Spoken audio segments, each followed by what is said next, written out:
दोस्तों, किसी के भी मन की बातें जानने के लिए 3 तरीके होते हैं, लेकिन इन तीनों तरीकों को समझना अति आवश्यक है। यदि आप इन तीनों तरीकों को समझ लेते हैं, तो आप किसी के भी मन की बातें बड़ी ही आसानी से जान सकते हैं, समझ सकते हैं। तो चलिए इसे एक बुद्ध कहानी के माध्यम से समझते हैं कि किस तरह से आप दूसरों की मन की बातें जान सकते हैं, समझ सकते हैं। बहुत समय पहले की बात है, एक छोटा सा गांव था। उस गांव में 2 भाई रहा करते थे। बड़ा भाई अंधा था, जिस कारण वो हमेशा घर पर ही बैठा रहता था, और छोटा भाई खेती किया करता था। लेकिन खेतों में अधिक जानवर आने से पूरी फसलें नष्ट हो जाती थीं, जिस कारण छोटा भाई बहुत परेशान हो चुका था। तभी उसे एक तरकीब सूझी। एक दिन उसने सोचा, खेतों में से इन जानवर को भगाने के लिए क्यों ना मैं अपने बड़े भाई की मदद लूं। वैसे भी बड़े भैया अंधे हैं, अगर वह खेत में बैठे रहेंगे और जानवरों की आहट आने पर वो उन्हें जोर से चिल्लाकर भगा सकते हैं, जिससे हमारी फसलें बच सकती हैं। इसलिए उन्हें मैं खेत में बिठा देता हूं। ये सब सोच विचार करने के बाद उसने अपने खेत में ही एक छोटी सी झोपड़ी तैयार की और अपने अंधे भाई को उस खेत में बिठा दिया और उनसे कहा, भैया, यदि कोई जानवर की आहट आपको सुनाई दे तो आप जोर जोर से चिल्लाना। ये सुनकर वो जानवर यहां से भाग जाएंगे और हमारी फसलें नष्ट होने से बच जाएगी। बड़ा भाई अपने छोटे भाई की बात मान लेता है और वो उस दिन से खेत में ही रहना शुरू कर देता है। जब भी किसी जानवर की आहट उसे सुनाई देती तो वो तुरंत जोर जोर से चिल्लाना शुरू कर देता, जिससे वो जानवर उसके खेतों से भाग जाते। ऐसा करते करते कई दिन बीत चुके थे। तभी एक दिन उसके खेत में एक हिरण भागता हुआ आता है और वह खेत के बांध को तोड़कर वहां से भाग गया। लेकिन उसी हिरण का पीछा करते हुए एक राजा भी उस खेत में आ पहुंचा। तभी राजा की नजर उस अंधे भाई पर पड़ती है। राजा उस व्यक्ति से कहता है, देखो, मैं यहां पर एक जानवर का पीछा करते हुए आया हूं। क्या तुमने उस जानवर को यहां पर देखा है? इस पर वो व्यक्ति कहता है, हे राजन, मैं तो अंधा हूं, मैं भला किसी जानवर को कैसे देख सकता हूं। लेकिन मैं आपको इतना जरूर बता सकता हूं कि जो जानवर मेरे खेतों से होकर भागा है वो आपके लायक नहीं है।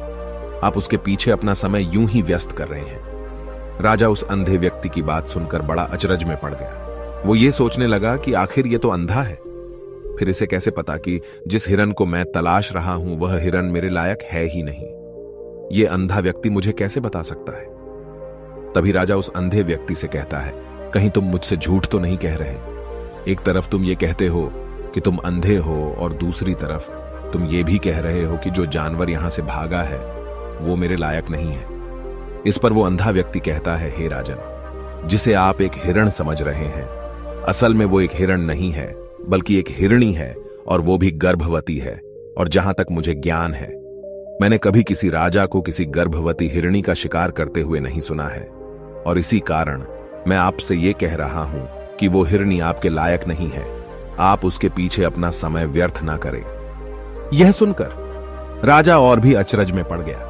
वो ये सोचने लगा कि आखिर ये अंधा आदमी ये कैसे जान सकता है कि वो हिरणी है और गर्भवती है। राजा कुछ देर सोच विचार करने के बाद अपने सेनापति से कहता है, सेनापति जी, मुझे वो जानवर जिंदा चाहिए, क्योंकि मुझे यह पता करना है क्या वह हिरणी है और क्या वह गर्भवती है।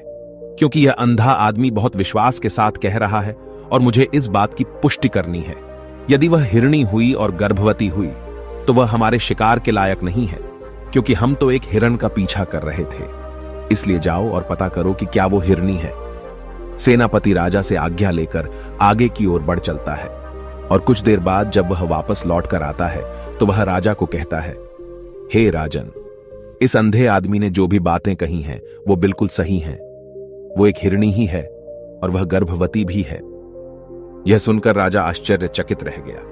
उसे समझ नहीं आ रहा था कि आखिर अंधा आदमी कैसे पता कर सकता है कि वह जानवर एक हिरणी है, और तो और वह गर्भवती है। भला एक अंधा आदमी यह कैसे देख सकता है, यह कैसे जान सकता है?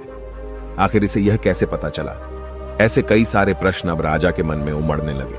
अब राजा ने यह ठान लिया था कि मुझे इस बात की तह तक पहुंचना ही है कि आखिर यह अंधा आदमी कैसे जानता है कि वह जानवर एक हिरणी है। यह सोचकर राजा उस अंधे आदमी के पास जाता है और उस अंधे आदमी से कहता है, देखो, मैं ये तो नहीं जानता कि तुम सचमुच अंधे हो या नहीं, लेकिन मैं तुमसे एक बात जानने आया हूं। क्या तुम मेरे प्रश्न का सही सही जवाब दोगे?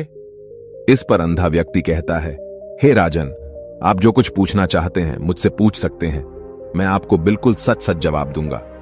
इस पर राजा कहता है, देखो, एक तो तुम कहते हो कि तुम अंधे हो और दूसरी तरफ तुमने यह बता दिया कि जिस जानवर का पीछा मैं कर रहा हूं वह एक हिरणी है, और तो और वह गर्भवती भी है।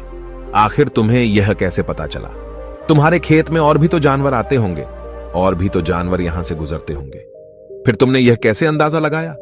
तभी वह अंधा व्यक्ति राजा से कहता है, हे राजन, आप जिस हिरणी का पीछा कर रहे थे वही हिरणी जब मेरे खेत में आई, उसकी रफ्तार और उसके भागने की आहट से मुझे यह एहसास हो चुका था कि यह एक हिरणी है, और मेरे खेत की जो बांध है वह बहुत छोटी है, उसकी ऊंचाई ज्यादा नहीं है।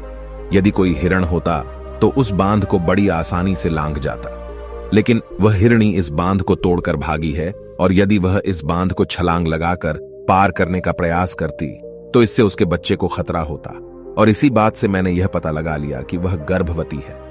इस कारण वह ज्यादा ऊंची छलांग न लगाकर मेरे खेत की बांध को तोड़ते हुए भाग गई। इस पर राजा के मन में एक और प्रश्न उठा। राजा ने कहा, किंतु तुम्हें कैसे पता चला कि वो एक हिरणी ही है, और भी तो कोई जानवर यहां पर आ सकते हैं? इस पर वो अंधा व्यक्ति कहता है, हे राजन, मैं पूरा दिन सुबह शाम यहीं पर बैठा रहता हूं, और मेरी सुनने की शक्ति बहुत तेज है। मैं ये बाफ जाता हूं कि कौन सा जानवर मेरे खेत में आया है, और उसी के आधार पर मैं जोर जोर से चिल्लाता हूं ताकि वो मेरे खेत से भाग जाए और मेरे खेत की फसलों को नष्ट ना कर पाए। राजा उस अंधे आदमी का यह जवाब सुनकर पूरी तरह से संतुष्ट हो चुका था। वो मन ही मन ये सोच रहा था कि आदमी भले ही अंधा हो, लेकिन ये तो बड़ा ज्ञानी मालूम पड़ता है। इस आदमी से कुछ ना कुछ तो काम निकलवाना ही चाहिए। ये विचार लिए हुए राजा वहां से वापस अपने महल की ओर लौट जाता है। राजमहल पहुंचते ही राजा उस अंधे व्यक्ति से कहता है, आप तो बड़े ज्ञानी व्यक्ति हैं, आपको किसी भी बात का पता बड़ी आसानी से चल जाता है। आज मैंने आपको यहां पर इसलिए बुलाया है क्योंकि मैं आपसे ये जानना चाहता हूं कि मेरी पत्नी पतिव्रता है या नहीं। इस पर वो अंधा व्यक्ति कहता है, हे राजन, ये कैसा प्रश्न हुआ? इस पर राजा कहता है, मैंने आपसे बिल्कुल उचित प्रश्न किया है, मुझे इस प्रश्न का उत्तर दीजिए। इस पर वो अंधा व्यक्ति कहता है, हे राजन, ये सारी बातें जाने दीजिए। आपकी शादी को इतने साल बीत चुके हैं, और अब आप ये बात क्यों जानना चाहते हैं? आपके मन में ऐसे प्रश्न क्यों उठ रहे हैं? इस पर राजा जिद करते हुए कहता है, देखिए, आपको मुझे इस प्रश्न का उत्तर तो देना ही होगा। यदि आप मुझे इस प्रश्न का उत्तर नहीं देंगे तो मैं आपको मृत्युदंड दे दूंगा। राजा के मुख से यह बात सुनकर वो अंधा व्यक्ति कहता है, हे राजन, यदि आप इस प्रश्न का उत्तर चाहते हैं तो उसके लिए आपको मेरा एक काम करना होगा। राजा कहता है, बोलो, मुझे क्या काम करना होगा? इस पर व्यक्ति कहता है, इसके लिए आपकी पत्नी को मेरे साथ कमरे में अकेले छोड़ना होगा। उस अंधे व्यक्ति की यह बात सुनकर राजा पहले तो क्रोधित हो जाता है, लेकिन फिर कुछ सोच विचार करने के बाद वह उस व्यक्ति की बात मान लेता है और अपने सेनापति को आदेश देता है, सेनापति जी, इस व्यक्ति को और मेरी पत्नी को एक कमरे में कुछ देर के लिए अकेला छोड़ दे। सेनापति बिल्कुल वैसा ही करता है। अब राजा की पत्नी और अंधा आदमी एक कमरे में बंद हो चुके होते हैं। तभी वो अंधा आदमी राजा की पत्नी से कहता है, मुझे आपको छूना है। इस बात पर रानी अत्यधिक क्रोधित हो जाती है और उस अंधे आदमी को वो पकड़ पकड़ कर पीटने लगती है, कभी हाथों से तो कभी लातों से तो कभी पटक पटक कर। इस तरह से उन्होंने उस अंधे आदमी की खूब पिटाई की। उसके बाद किसी तरह से वह अंधा आदमी अपनी जान बचाकर वहां से भाग निकलता है और वह राजा के पास पहुंचता है और वह राजा से कहता है, हे राजन, आपकी पत्नी पतिव्रता नहीं है। यह बात सुनकर राजा अत्यधिक क्रोधित हो उठता है और राजा अपनी तलवार निकालकर सीधा अपनी पत्नी की ओर जाता है और क्रोधित होकर वह अपनी रानी से कहता है, रानी जी, आज मैं जो भी सवाल आपसे करने वाला हूं उसका मुझे सच सच जवाब दीजिएगा, और यदि आपने एक शब्द भी झूठ कहा तो मैं आपका अभी के अभी सर धड़ से अलग कर दूंगा। तभी आगे वह राजा कहता है, मुझे बताइए, क्या आप पतिव्रता हैं या नहीं? इस पर रानी कहती है, हे राजन, आप भले ही मुझे जान से मरवा दीजिए, लेकिन मैं पतिव्रता नहीं हूं। राजा यह बात सुनकर बहुत खुश हुआ, क्योंकि उस अंधे आदमी ने जो भी कहा था वह बिल्कुल सच था। यह बात सुनकर तुरंत ही राजा उस आदमी के पास पहुंचता है और आकर उस अंधे आदमी से कहता है, तुम्हें कैसे पता चला कि मेरी पत्नी पतिव्रता नहीं है? इस पर वह अंधा आदमी कहता है, हे राजन, बड़ी सीधी सी बात है। मैंने तो आपकी पत्नी से बस इतना ही कहा था कि मुझे आपको छूना है, और इस बात पर वह इतना क्रोधित हो उठी कि उन्होंने गुस्से में आकर मुझे लात घूंसों से पीटना शुरू कर दिया। और भला कोई औरत किसी और मर्द को कैसे छू सकती है, लेकिन उन्होंने न आव देखा न ताव, बस लात घूंसे मुझ पर बरसाने शुरू कर दिए। वह भी तो एक छूना ही हुआ, और एक पतिव्रता नारी कभी भी पराये मर्द को नहीं छूती। जब मैंने उसे छूने के लिए कहा था तो वह उस वक्त मुझे मना कर सकती थी, लेकिन उन्होंने तो मुझे पीटना शुरू कर दिया और देखते ही देखते उन्होंने मेरे पूरे शरीर को छू लिया। अब आप ही बताइए, ऐसी स्त्री भला पतिव्रता कैसे हो सकती है? इस पर राजा कहता है, तुम तो बड़े ज्ञानी मालूम पड़ते हो। अच्छा ठीक है, चलो तुम मेरे एक प्रश्न का और जवाब दो। यदि तुमने मुझे इस प्रश्न का सही सही जवाब दे दिया तो मैं तुम्हें यहां से जाने दूंगा। आगे राजा उस अंधे आदमी से कहता है कि तुम मुझे यह बताओ, क्या मैं सच में अपने पिताजी का ही बेटा हूं या फिर किसी और का? इस पर वह अंधा भी कहता है, हे राजन, इस बात से आपका क्या लेना देना? आप किसी की भी औलाद हो, आखिर आप हैं तो इस राज्य के राजा, इसलिए इस प्रश्न को जाने दीजिए।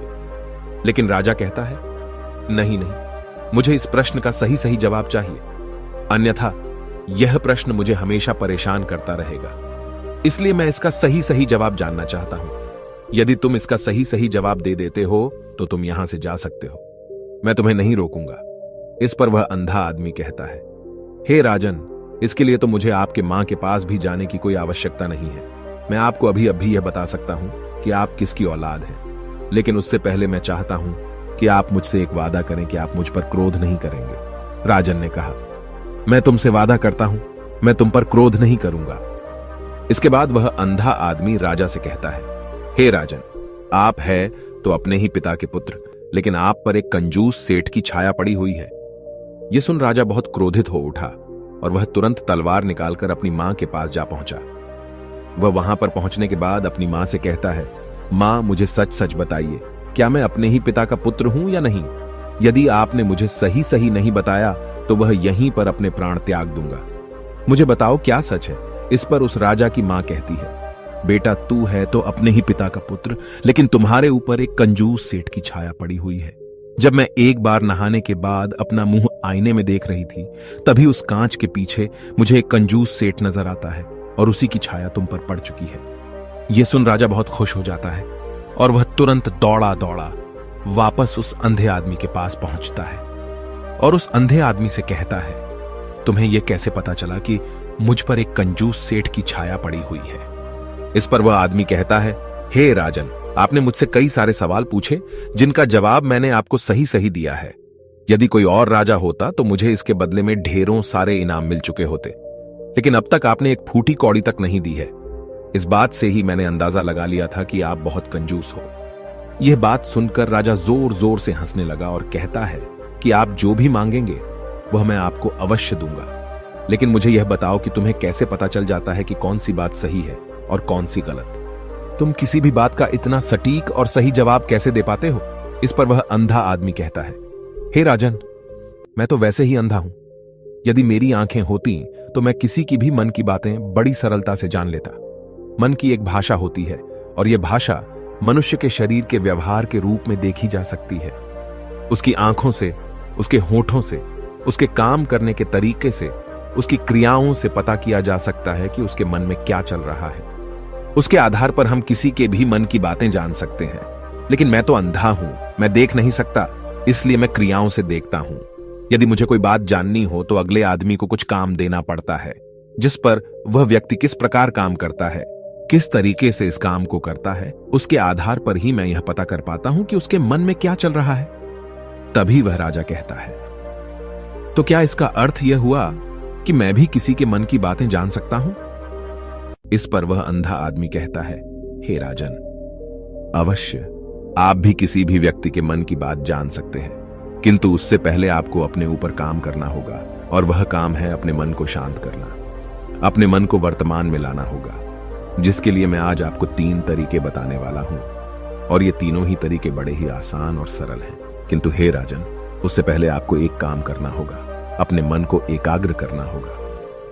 जब हम अपने मन को एकाग्र करते हैं, अपने मन को वर्तमान में लाते हैं, तो हम दूसरे के मन की बात जान सकते हैं, क्योंकि वह आदमी अभी भी अपने मन में वर्तमान में ही सोच रहा है, और हमें भी मन को वर्तमान में ही लाना होगा, तभी हम उसके मन की बातें जान सकते हैं।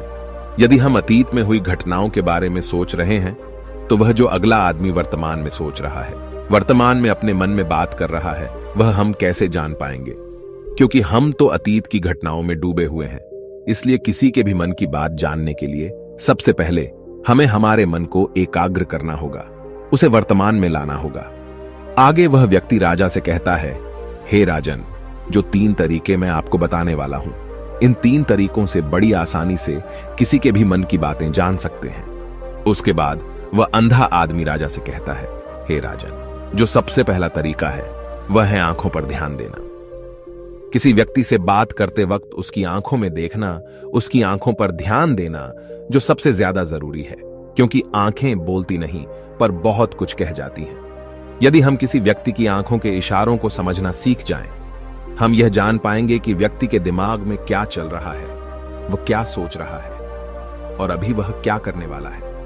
मेरे पास आंखें नहीं हैं, लेकिन मैंने अपने गुरु से यह विद्या सीखी है, क्योंकि बहुत सालों पहले मेरे पास आंखें थीं और मैं उस वक्त लोगों के मन की बातें केवल उनकी आंखों से ही जान लेता था।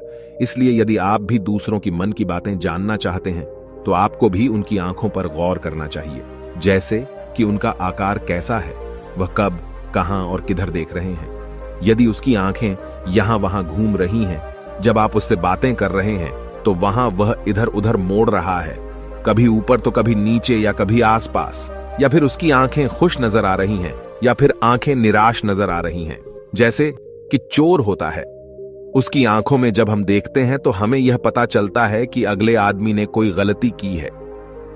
ठीक उसी प्रकार जब हम किसी चालाक व्यक्ति की आंखों में देखते हैं तो आपको पता चलेगा कि उसकी आंखों में एक भाषा होती है, एक बहुत ही सीधा और आसान तरीका होता है।